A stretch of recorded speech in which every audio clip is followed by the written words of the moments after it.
Yeah, this album is dedicated to all the teachers that told me I never amount to nothing. To all the people that lived above the buildings that I was hustling from that called the police on me when I was just trying to make some money to feed my daughter. Yeah.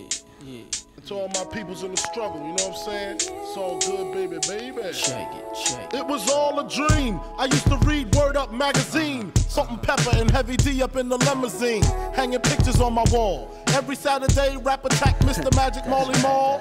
I let my tape rock till my tape pop. Smoking weed and bamboo, sipping on private stock. Way back when I had the red and black. Hi, this is some special content for welfare state and social policy, where we're going to take a minute here today to look at the life and legacy of Justice Ruth Bader Ginsburg.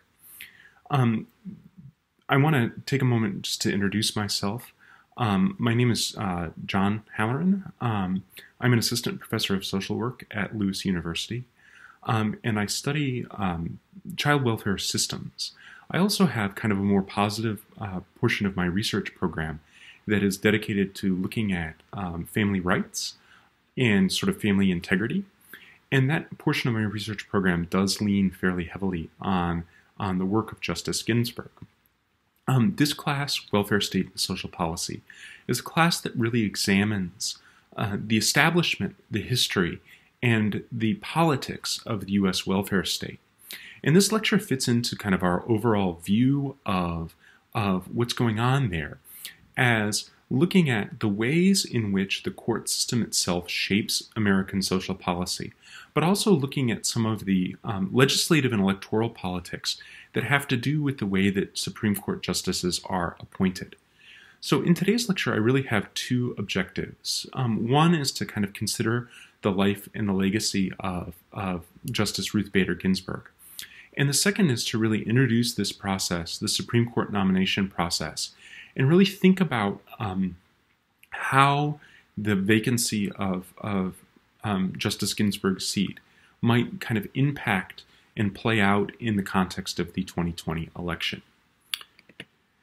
So Ruth Bader Ginsburg, who died on Friday, September 18th, this lecture is being recorded on September 19th, so died for me yesterday. She was born and raised in Brooklyn, New York. Her parents really valued her education and encouraged her to sort of read precociously. I mean, she was identified from a very young age as being someone with great intellectual talent. She went to college at Cornell, and at Cornell she met her longtime husband, Marty Ginsburg. I think that it's really important to kind of underlie this relationship that she had with her husband, because it was truly a relationship of equals. And there were many things that that Justice Ginsburg was able to accomplish in her life that kind of just flowed directly out of the support that her husband Marty gave her and the encouragement that he gave her in court, and sort of allowing at that very micro level, right, the opportunities for her to go forth and pursue some of the things that let her sort of lead to great change in the world. Shortly after graduating from Cornell, marrying, Justice Ginsburg and Marty found themselves in the American Southwest, with Marty doing ROTC training. During that time, and this was during the time of the Korean War, Ruth Bader Ginsburg went to work for the Social Security Administration. There are a couple of interesting things about this, right? The first thing to point out, okay, is what's happening here. Okay, we have two young college graduates. The husband is in the military, right? But we also have a Social Security Administration job that's been opened up for his partner, for his wife. And like, that is one way that kind of we can conceptualize the workings of the American welfare state as this provision of opportunity, as this provision of slight stability, you know, as these folks are engaging in a brief military career. Now, that's one thing to point out, right? But another thing to point out about Ruth Bader Ginsburg's experience with the Social Security Administration is that she became pregnant while she was working at Social Security. And when she became pregnant, she was demoted. And I think that this is a important feature in sort of thinking about ultimately kind of the way that she pursued justice in her legal career. And of course, a legal career required attendance at a law school. Both she and her husband started out at Harvard. She was one of the few women at Harvard. In fact, right, the quote that you see right beneath me is a quote from the Harvard Law School dean, who directly asked her and her female colleagues at a dinner party, "Why are you at Harvard Law School taking the place of a man?" These experiences, I think, were very formative in her kind of understanding of the relationship of American society to women, but also of the relationship of the American government to women in terms of equality. She was an exceptional student at Harvard, and we really have to sort of be very clear about how exceptional a student she was. She and Marty had a young child while they were at Harvard. So she's in law school. She's dealing with this prejudice against folks of her sex. She's caring for a young child, and her husband gets sick. Her husband is diagnosed with cancer, becomes so ill that he can't attend some of his classes. So during that period of their lives, right, while Marty is too ill to go to class, Justice Ginsburg is attending her own classes, doing her own work, caring for her husband, caring for her baby, but also attending her husband's classes. She's meeting up with her husband's friends, getting his notes, getting notes from them to help him study for his legal career. And it's important to know, right, that Marty ends up being no slouch on his own. He ends up being, at the time that the Ginsburgs depart New York City for Washington, D.C., here years down the road, right, he's regarded widely as one of the best tax attorneys in New York City.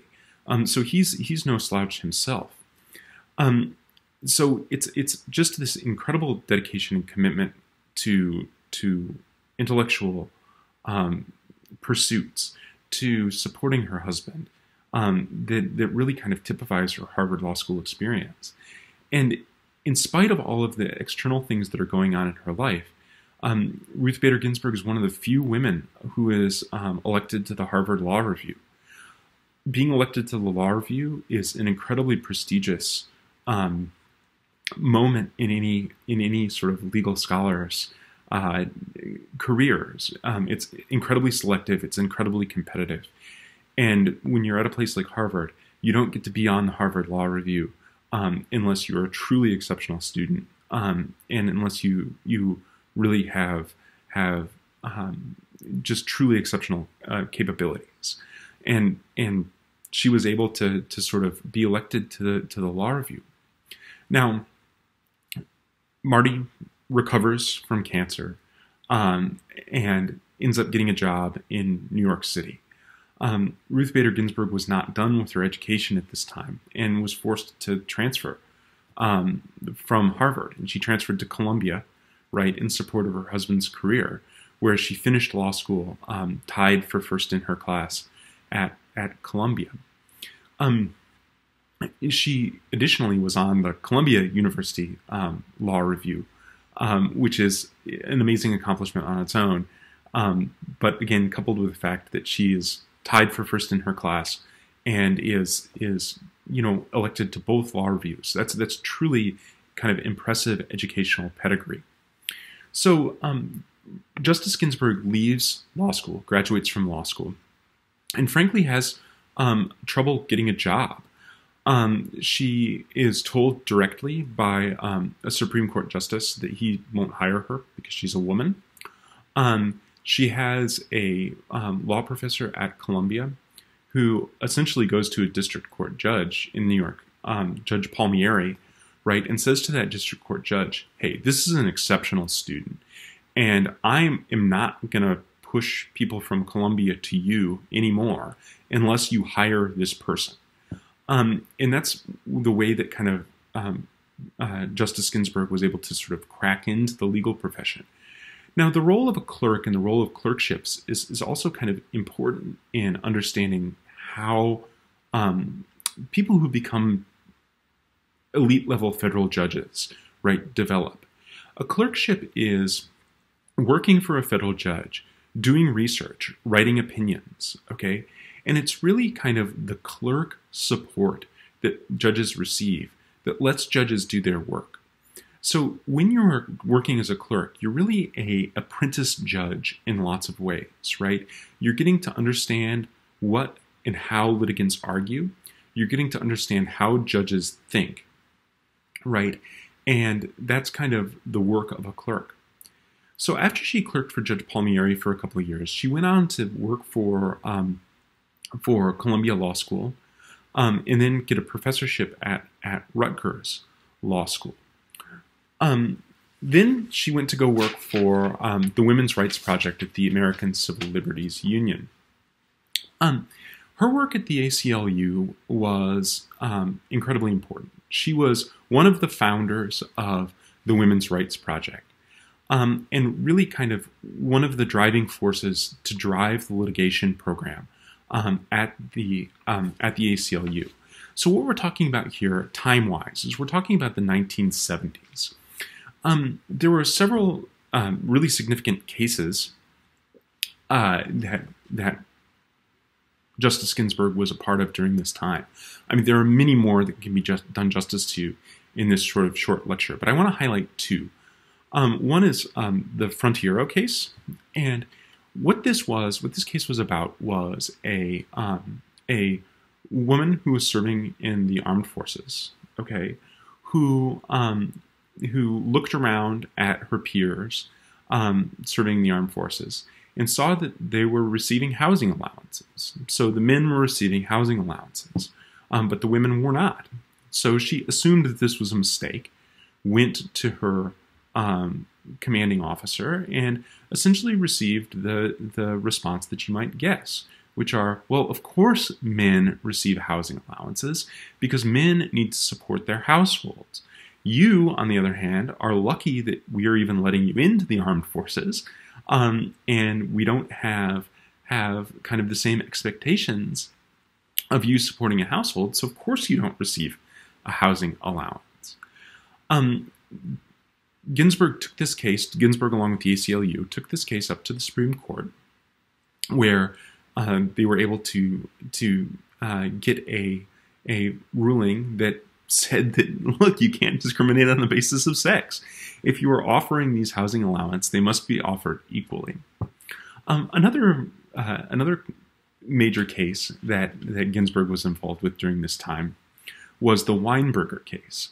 The Weinberger case is a case of a man whose wife died during childbirth, and so he's raising a young child.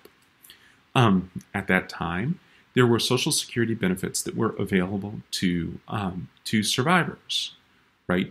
To widows, and he was denied on the basis of the fact that he was not a widow; he was a widower. Again, Justice Ginsburg took this case to the Supreme Court as a lawyer with the ACLU, and was able to win equality in survivor benefits for Social Security. So I think that these two cases are very illustrative of what the mission of the ACLU and the Women's Rights Project was, which was really to kind of break down the legal barriers or legal inequalities that were created on the basis of gender.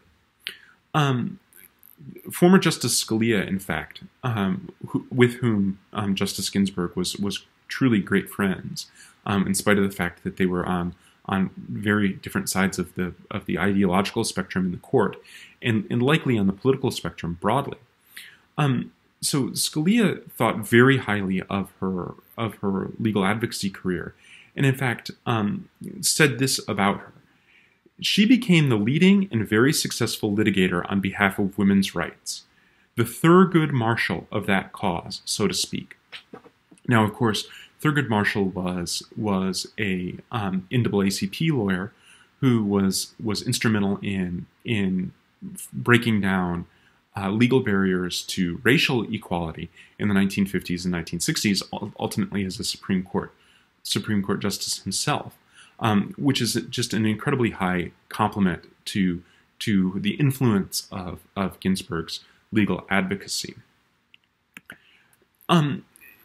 She was noticed, right? She was noticed in her work, and was offered a appellate judgeship by President Jimmy Carter in 1980, and was ultimately confirmed to the D.C. Circuit that year. She worked in the D.C. Circuit for several years. Again, built her reputation as a strong writer, as a incisive legal analyst, and as an incredibly strong worker. And when a seat on the Supreme Court opened up in 1993, she was appointed to fill that seat by then President Clinton. Her confirmation vote was 96-3 at that time, which I think is important, kind of contextualizing what we're going to be talking about in the second half of this lecture, which will be a very contentious Supreme Court confirmation question. In her judicial career, she was no less sort of focused on equality for women than she was as a litigator. A major case in the 1990s that came up on this issue was the Virginia Military Institute case.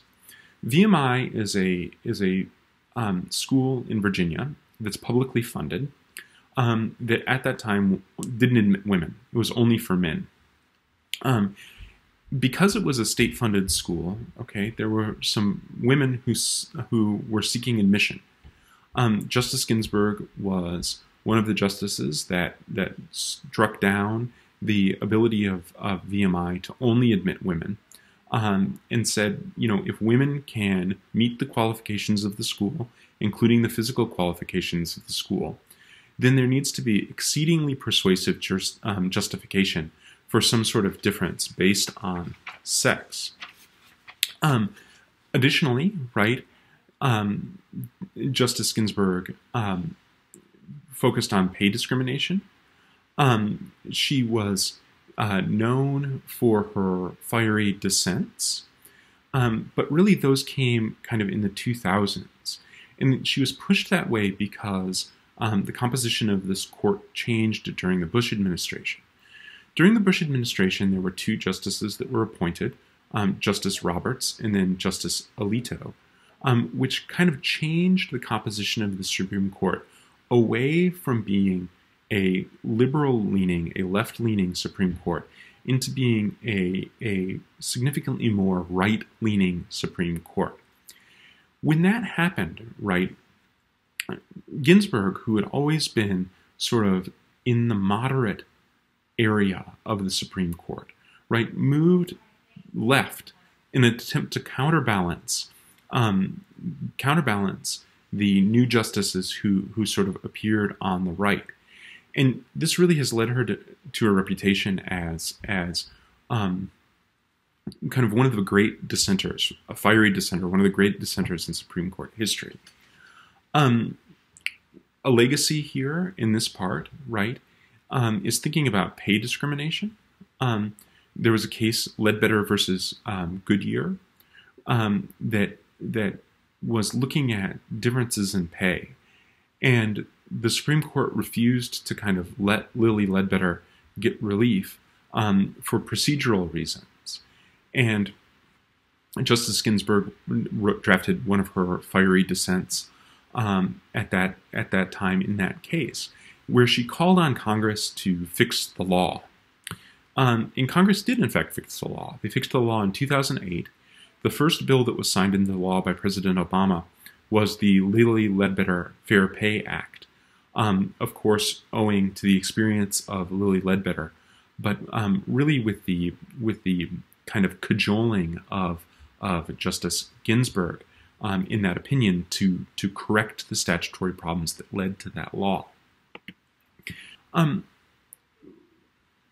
This is the Justice Ginsburg, right, was truly a judicial force, and her work is going to be generational. The work that she did, both as an advocate and as a justice, is going to impact kind of jurisprudence in the United States for generations. And part of the reason for this is not only because of the work that she has done on the Supreme Court, but also kind of her legacy. And her legacy has been sort of underscored in her life as a pop culture icon. You may have heard Justice Ginsburg referred to as the notorious RBG, right? This was a meme that developed in the 2000s and was in response to the way that she expressed the commitments to equality. She had a recurring role. Kate McKinnon played her recurringly on Saturday Night Live for several years, and that kind of helped cement this pop culture legacy. A strange fact is that Sam Adams produced a beer called When There Are Nine, and When There Are Nine is a beer that is in honor of Justice Ginsburg and based on her response to a question: when are there going to be enough women on the Supreme Court? And her response was, when there are nine. I can't recommend highly enough both the documentary film Ruth Bader Ginsburg, RBG, and the feature film, the fictional account of her life on the basis of sex. I do hope that you seek those out, along with the additional resources that I have posted on the Blackboard page about Justice Ginsburg. But I do want to shift our conversation now to what happens next, because the vacancy of Justice Ginsburg's seat on the Supreme Court immediately shifts the ideological balance. You see here a nice pictorial representation of the 9 Supreme Court justices and where they sort of lie from right to left. And you'll see that Justice Ginsburg, right, is there towards sort of the left pole, along with Justice Sotomayor. So immediately her vacancy, the fact that she's left the court, leaves 3 justices to the right of center and 3 justices to the left of center and 5 justices to the right of center. So the vacancy alone, it creates a shift in ideological balance. But not only that, right, because you have lost somebody who is quite near the pole ideologically, that shifts the overall balance in general, because you again have a more centrist left wing now compared to a more polarized right wing. Why do I explain this stuff? Well, I explain this, again, not to suggest that the proper thing to do is to fill her vacancy with another person who's like her, right? But to instead point out that the political considerations that we're going to be entering into here, the way that this is going to impact legislative and electoral politics over the course of the next 2 months, is based very strongly in the fact that Justice Ginsburg was seen by Democrats predominantly as somebody who is on their side in their wing, okay?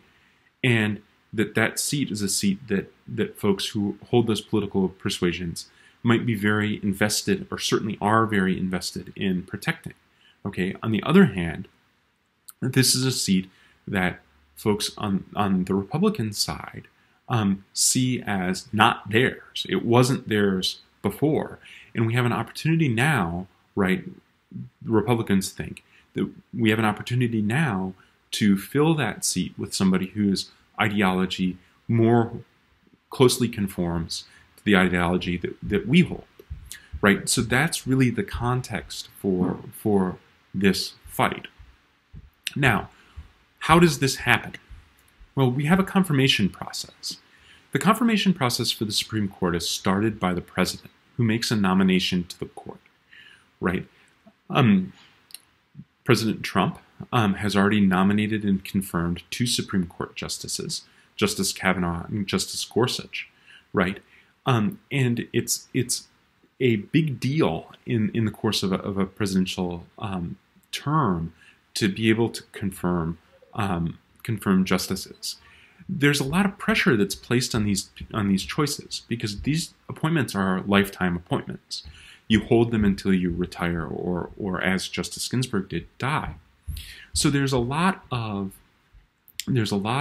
pressure on the president to make a choice for somebody who is going to exercise an interpretive framework that president supports for decades to come.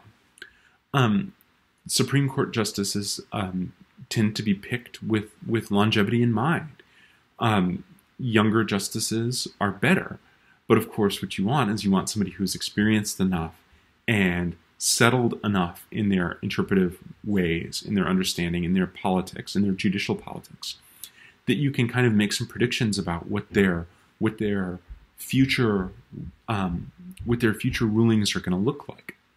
So before a president makes a nomination, they go through enormous vetting, lots of looking at their previous opinions, lots of looking at their legal scholarship, looking at their work as an advocate, looking at the organizations that they're involved in, to sort of understand, right, how that bricolage of professional and personal work, right, might lead into understanding how that person is going to perform as a justice 20 years or 30 years into the future. So the president, right, will take all of that stuff into consideration and make a nomination. Now, I don't want this to sound like today is the day that the president is starting that process. No, this is something that they will have thought of. The presidential administration, the Trump administration, will have thought of for years and years and years. They will have a curated list of potential candidates. And yes, those folks might go through a final vetting process, right, at this point, now that there is an open seat. But we're largely thinking about kind of work that has already been done.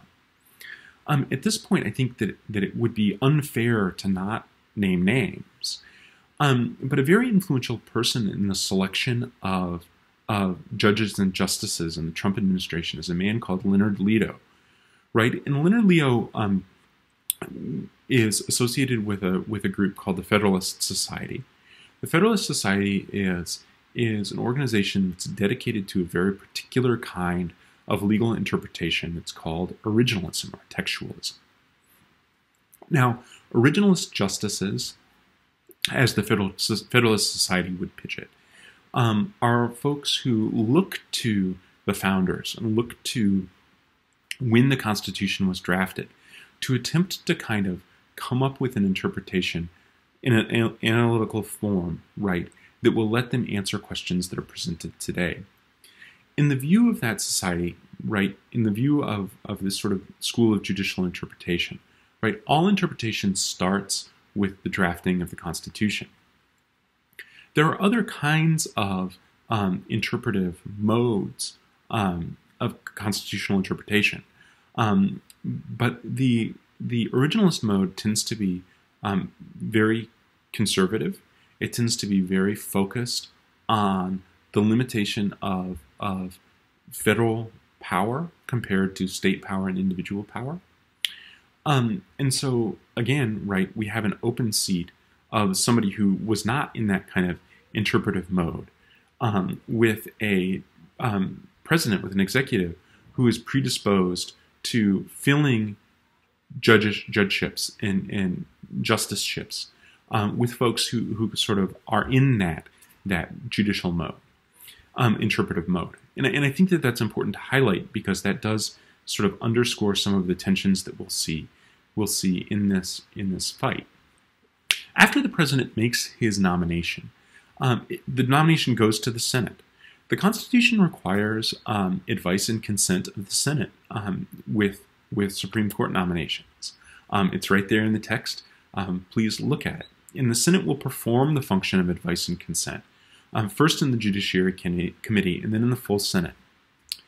The Judiciary Committee is a body of the Senate, so it's a group of senators, smaller than the Senate as a whole, right, who will hold a hearing where those senators will ask the judicial nominee, the Supreme Court nominee, they will ask that person questions about their record and about their interpretation.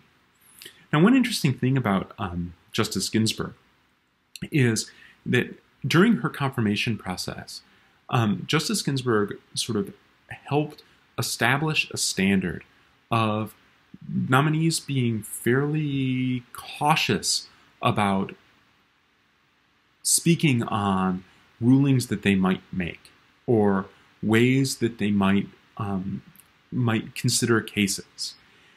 In the view of Justice Ginsburg and in the view of subsequent Supreme Court nominees, right, that was sort of information is tipping the hand. It's a way of sort of creating bias for future cases. So these hearings, right, are a cat and mouse game now, where senators attempt to draw out answers from judicial candidates, and those judicial candidates will answer insofar as they can about their interpretive techniques, about their experience, about cases they've thought about or ruled on, about papers they've written, about things that they've done in practice or in civil society, right? But we'll try very hard not to commit to things that might bias future cases.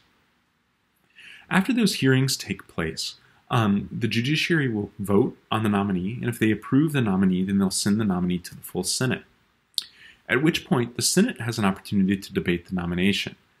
Now, that debate of the nomination in the Senate will continue until there is cloture, right? And cloture is a vote of 60 senators, right, that allows nominations to happen. Or at least that's what it was. We now are in a situation where we have 50-50 cloture votes. So we'll see where that goes. Following debate, right, then the Senate will have a recorded vote on the nominee. If the Senate approves the nominee, then the nominee will become the new Supreme Court justice. It's worth taking a minute here to think about the distance between nomination and confirmation in the context of everything else that's going on in 2020. Below me is a tweet that notes that as of yesterday, right, as of Friday, September 18th, there were 46 days until election. Below that is the days between nomination and confirmation for a series of recent nominees for the Supreme Court, right? In those days between nomination and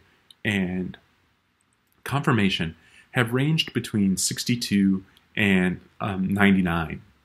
So in that range, all longer than the time that we have until the presidential election, right?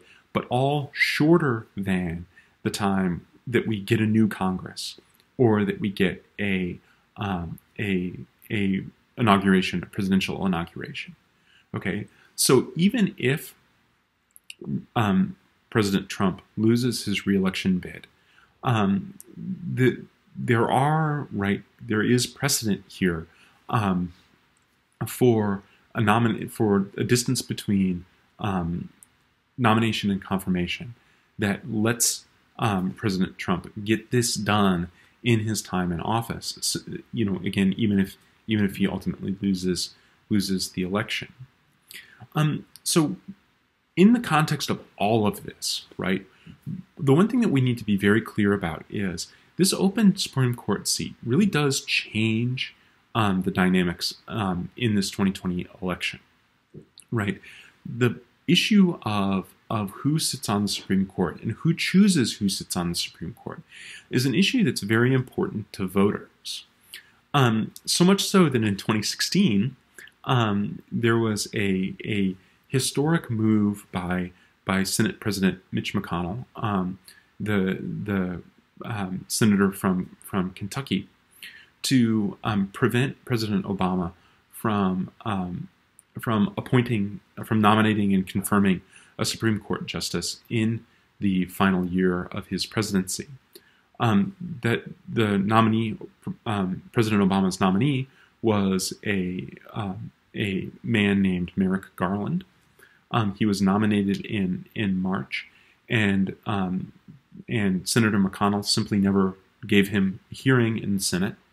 The judiciary never had a hearing on Justice Garland, his nomination to the Supreme Court, and ultimately that seat was filled by President Trump early in his presidency by a man named Neil Gorsuch. During that kind of back and forth about the 2016 nomination, right? Mitch McConnell said at that time, the American people should have a voice in the selection of their next Supreme Court justice. Therefore, this vacancy should not be filled until we have a new president. Again, this is a vacancy that happened in the spring, not a month before the election. Senator Graham from the Carolinas, right, also said during this 2016 back and forth, if an opening comes up in the last year of President Trump's term and the primary process has started, we'll wait until the next election. So this is interesting, okay? And again, it's important to understand that the dynamics are different in 2016 than they are in 2020. In 2016, the White House was held by the Democrats, the Senate was held by the Republicans. In 2020, the White House is held by the Republicans, and the Senate is held by the Republicans, right? And we may see some arguments, right, from Senator McConnell and Senator Graham that these sort of things make a difference, right? Because the American people have already spoken. They've given the power in the Senate to the Republicans and the power in the White House to the Republicans. And those things lining up are different than when there is a split between the Republicans and Democrats. So it'll be very interesting to sort of see kind of electorally and legislatively how our elected officials and the people who are campaigning for elected office, right, are using this Supreme Court seat vacancy to create electoral power or to change electoral outcomes. I just wanted to throw this down here, this Nate Cohen tweet down here, because I think that adds some interesting kind of context to the decision-making that's going on right now in the camp of President Trump, in the camp of Vice President Biden, and in all sorts of U.S. Senate offices across the United States. This tweet shows some polls of Senate seats that are kind of toss-ups, right? And in those Senate seats, right, this poll shows that Vice President Biden is trusted more to select the next Supreme Court justice than President Trump. Those kind of statistics, or those kinds of poll statistics, right, might kind of lead to one way of pushing this issue for the Republicans and for the Democrats compared to other choices that they might have. And again, it's important to think, right, how are these things being communicated? What is the narrative that's forming out of this vacancy, right? How do politicians in the media tell the story of the vacancy, right? And how is it that the existence of the vacancy encourages folks to sort of either move from Vice President Biden's camp to President Trump's camp, or the other way, right, in in kind of their election choices. So I kind of want us to walk forward through October and into the beginning of November, the very beginning of November, thinking about these issues, right?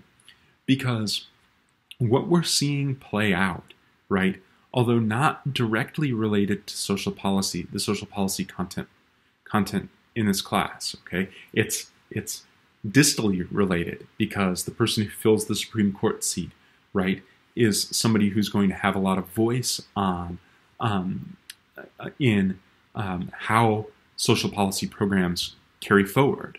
And I'm going to talk about that in just a minute as to wrap up. But it's important because we see here moves that are made in the media, in narrative, in story, right, in agenda setting, right, but also in terms of legislation, legislative oversight, and presidential power, right, that are all kind of refracted very clearly in terms of questions of electoral power. And this is a great case study to carry through with us as we start thinking about the policy process, because we're literally going to watch this play out in front of our eyes over the course of the next 45 days. So I want to kind of attune you to that.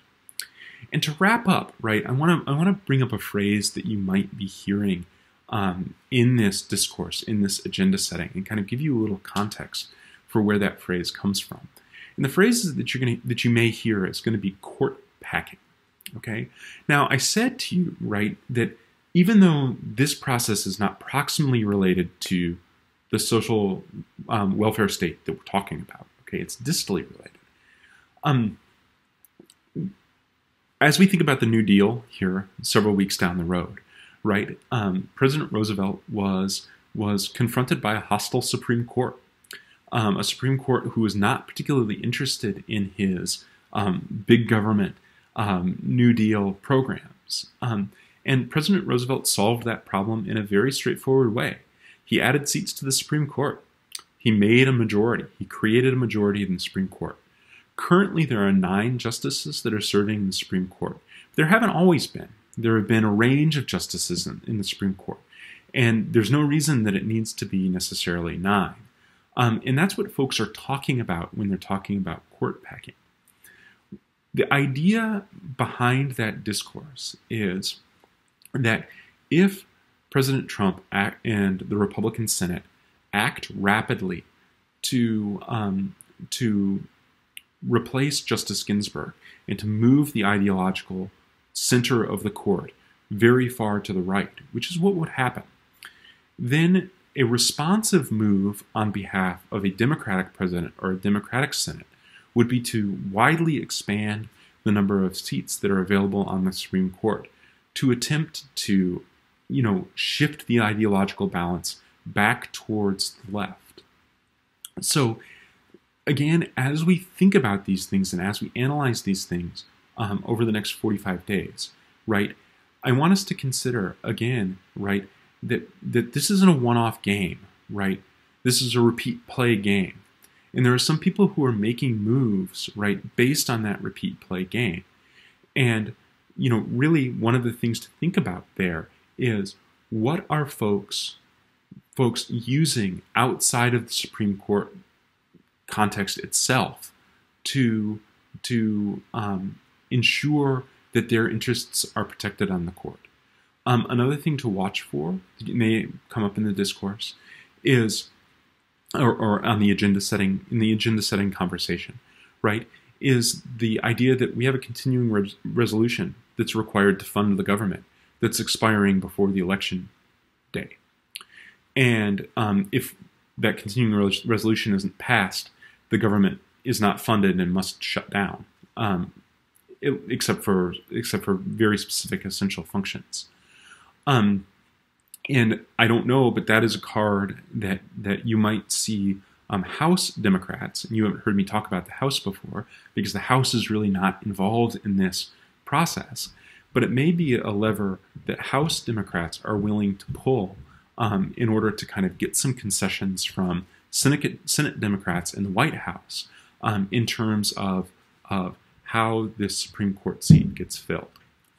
I hope that this lecture has introduced you at least to kind of the life and legacy of Justice Ruth Bader Ginsburg, and has provided some context to kind of understand the conversation that we're going to be experiencing here in the next 45 days leading up to the election, and then in the subsequent months between the election and the inauguration of the new Congress in the beginning of January, about how this Supreme Court seat will be filled. As always, right, please reach out if you have any questions or concerns.